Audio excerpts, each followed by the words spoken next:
Indicate ಆಗುತ್ತೆ. So ಈ ಗಾಡಿ ಒಂದು ಸ್ಪೆಷಲ್ ಗಾಡಿ.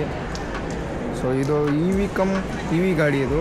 ಆಮೇಲೆ ಸೊ ಇದು ಬಂದು ಒಂದು ಹೈಬ್ರಿಡ್ ಗಾಡಿ. ಸೊ ಇದು ನಮ್ಮ ಸೀನಿಯರ್ಸ್ ಅವ್ರು ರೆಡಿ ಮಾಡಿರೋದು ಕಂಪ್ಲೀಟ್ ಹೈಬ್ರಿಡ್ ಗಾಡಿ ಇದು. ಸೊ ಇದು ಇಂಟರ್ನಲ್ ಕಂಬಷನಲ್ಲೂ ಓಡುತ್ತೆ ಆ್ಯಸ್ ವೆಲ್ ಆಸ್ ನಮ್ಮ ಇ ವಿ. ಸೊ ಇಲ್ಲಿ ಏನು ಮಾಡಿದ್ದೀರಿ ನಾವು ಮೋಡ್ ಸ್ವಿಚ್ಚಿಂಗ್ಗೆ ಇಲ್ಲಿ DP/DT ಅಂತ ಒಂದು ಸ್ವಿಚ್ ಹಾಕಿದ್ದೀರಿ, ಡಬಲ್ ಪೋಲ್ ಡಬಲ್ ಥ್ರೋ ಅಂತ. ಸೊ ಇದು ಕೆಳಗಡೆ ಮಾಡಿದಾಗ ಇ ವಿ ಮೋಡ್ ಆನಲ್ಲಿರುತ್ತೆ, ಮೇಲೆ ಮಾಡಿದಾಗ IC ಇಂಜಿನ್ ರನ್ ಆಗುತ್ತೆ. ಸೊ ಇಲ್ಲಿಂದ PID ಕಂಟ್ರೋಲರ್ಗೆ ಹೋಗಿದೆ. ಸೊ ಇದೆ ವಿಚ್ ಏನು ಇಂಟರ್ಫರೆನ್ಸ್ ಇದ್ದರೆ ಇಲ್ಲದೆ ನಮ್ಮ EV2 ಆಮೇಲೆ ಈ ಹೈಬ್ರಿಡ್ ಇದಿದೆಯಲ್ಲ ಇಂಜಿನ್ನು ಟೇಕ್ ಓವರ್ ಮಾಡುತ್ತೆ.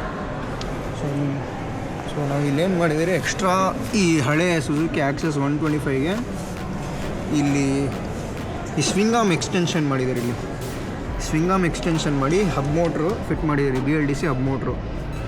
ಸೊ ಇದು ಬಂದು ಇಲ್ಲಿ ವೀಲ್ ಕಪಲ್ ಮಾಡಿಬಿಟ್ಟಿದ್ದೀರಿ. ಕಪಲ್ ಮಾಡಿ ಸೊ BLDC ಮೋಟ್ರ್ ಆ ಕಡೆ ಟೇಕ್ ಓವರ್ ತೊಗೊಳುತ್ತೆ, EV ಮೋಡಲ್ಲಿ ಈ ಸೈಡ್ ನಾರ್ಮಲ್ ಇಂಜಿನೇ ಟೇಕ್ ಓವರ್ ತೊಗೊಳುತ್ತೆ. ಸೊ ಇದು ಬಂದು ಬ್ಯಾಟ್ರಿ.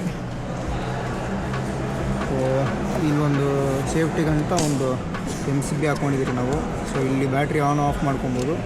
ಸೊ ಒಂದು ಡೆಮೋ ತೋರಿಸ್ತೀನಿ ನಾನು. ಅಂದರೆ ಸೊ EV ಮಾಡಲ್ ಇದೆ ಇವಾಗ. ಸೊ ಇಲ್ಲಿ ಚಾರ್ಜ್ ಎಷ್ಟಿದೆ ಬ್ಯಾಟ್ರಿಲಿ ಅಂತ ತೋರಿಸುತ್ತೆ, ಕಿಲೋಮೀಟರ್ಸ್ ಇಂಡಿಕೇಟ್ ಆಗುತ್ತೆ. ಸೊ ಇವಾಗ 60 ಕಿಲೋಮೀಟರ್ಸ್ ತನಕ ನಾವು ಓಡಿಸ್ಬೋದು.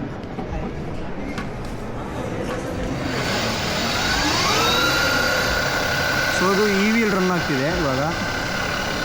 ಸೊ ಇವಾಗ ನಾವು ಚೇಂಜ್ ಓವರ್ ಮಾಡ್ತೀವಿ ಟು ಹೈಬ್ರಿಡ್, ಇದು IC. ಸೊ ಇದ್ರಲ್ಲಿ ನಾವು ಏನಾಗಿದೆ, ಈ ಸ್ಟಾರ್ಟರ್ ಮೋಟ್ರಿಗೆ ಮುಂದೆ ಕೊಟ್ಟಿದ್ದೀರಿ ಬ್ಯಾಟ್ರಿ. ಸೊ ಆ ಬ್ಯಾಟ್ರಿ ಫುಲ್ ಡಿಸ್ಚಾರ್ಜ್ ಆಗಿಬಿಟ್ಟಿದೆ. ಸೊ ಅದಕ್ಕೆ ಮ್ಯಾನ್ಯುವಲಿ ಕಿಕ್ ಸ್ಟಾರ್ಟ್ ಮಾಡಬೇಕು.